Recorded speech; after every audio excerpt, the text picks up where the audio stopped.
কালকে পোষকালী মেলায় মিস দিশাকে দেখতে গিয়ে আমি যে এমন বিপদে পড়ে যাবো আমি কখনো ভাবিনি। চলো প্রথম থেকে বলি, তাহলে তোমরা সবকিছু বুঝতে পারবে। কিছুদিন আগে আমি জানতে পারি আমাদের পাশের গ্রাম পৈলেনপুরে আরবি ডান্স গ্রুপ 9 তারিখে রাতে ডান্স করতে আসছে। ওই জন্য আমার লালপুরিটা নিয়ে চলে এসেছিলাম মেলায়। ভিড় ঠেলতে ঠেলতে স্টেজের পাশে এসে দেখি এত পরিমাণ ভিড় হয়েছে যে স্টেজের কাছে কিছু দেখাই যাচ্ছে না। That is power of miss Disha guys. তোমরা যে যেই মেলায় এসেছিলে তারা অবশ্যই কমেন্ট করে যেও। কি করবো, মায়ের সামনে এত পরিমাণ ভিড় ছিল যে ভালো করে মাকে দর্শনই করতে পারলাম না। তারপর দুই ভাই মিলে মেলায় ঘুরতে ঘুরতে চলে এসেছিলাম এই কাকুটার কাছে। ভাবছিলাম গার্লফ্রেন্ডের জন্য কিছু কিনবো, বাট তখনই মনে পড়লো আমার তো কোনো গার্লফ্রেন্ডই নেই গাইজ।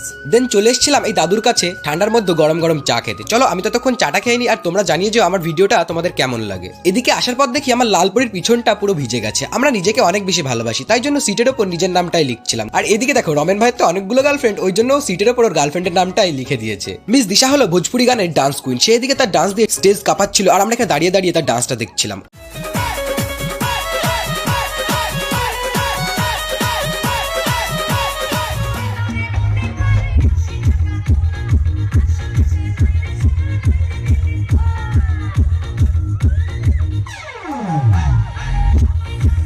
অনেকক্ষণ এনজয় করার পর ফাইনালি আমরা চলে আসি বাড়ির দিকে। আজকের জন্য এইটুকুই, টাটা গাইস।